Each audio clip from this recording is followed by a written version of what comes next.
पण नाथाभाऊ, तुम्ही गेल्या वेळेला म्हणालात की जे पी नड्डांच्या उपस्थितीत दिल्लीमध्ये तुमचा भाजपमध्ये पक्षप्रवेश झालेला आहे.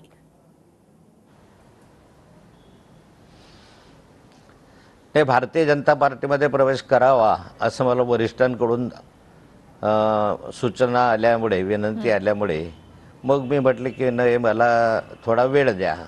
पण त्यांनी सांगितलं की नाही, वेळ कशाला हवा, आताच प्रवेश करून घ्या. दिल्लीला मी होतो, विनोदजी तावडे, रक्षाताई खडसे, मी असं आम्ही नड्डाजींना भेटल्यानंतर नड्डाजींनी माझ्या गळ्यामध्ये मफलर घालून तुमचा प्रवेश झाला असं मला सांगितलं. परंतु त्या प्रवेशाला राज्यातील काही नेत्यांकडून विरोध झाला आणि त्यामुळे मला वाटतं की भाजप प्रवेश जो आहे तो थांबला. मुळापासून माझी काही इच्छा नव्हती, परंतु वरिष्ठांकडून तशा सूचना आल्या भाजपच्या आणि म्हणून भाजप प्रवेशाचा विचार केला. म्हणजे नाथाभाऊ, तुमचा दिल्लीमध्ये जे पी नड्डांच्या उपस्थितीमध्ये प्रवेश झाला होता, मात्र महाराष्ट्रातल्या 2 नेत्यांनी त्याला विरोध केला असं तुमचं म्हणणं आहे. महाराष्ट्रामध्ये असे कोणते 2 पॉवरफुल नेते आहेत की जे नड्डांवर सुद्धा दबाव टाकू शकतात? हे कोण नेते आहेत की ज्यांना तुम्हाला भाजपत तुम्ही येऊ नयेत असं वाटतं? बघा, लोकसभेची निवडणूक लागली होती. लोकसभेच्या निवडणुकीचा निकाल तर तुम्हाला माहिती आहे की भारतीय जनता पार्टीचे 9 सदस्य निवडून आले.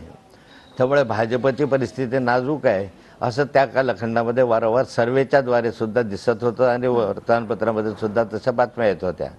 त्यामुळे भाजपला बळकटी मिळावी या हेतूने वरिष्ठांकडून कदाचित मला भाजप प्रवेशाच्या संदर्भामध्ये सूचना केली असावी किंवा नड्डाजीने तो प्रवेश केला असावा.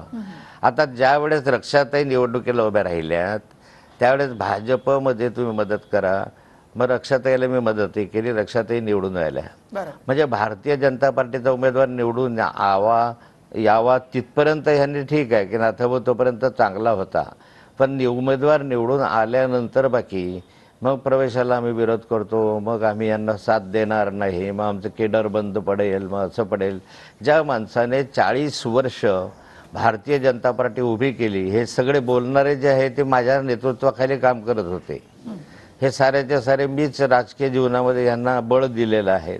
परंतु तेच आज काही कारणासाठी विरोध करायला लागले.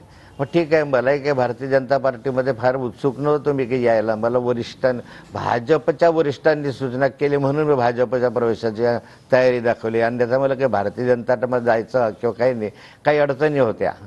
आणि त्या संदर्भामध्ये माननीय शरद पवार साहेब आणि जयंत पाटील साहेब यांची चर्चा केली होती आणि चर्चा करूनच मग भारतीय जनता पार्टीकडे जाण्याचा निर्णय घेतलेला होता.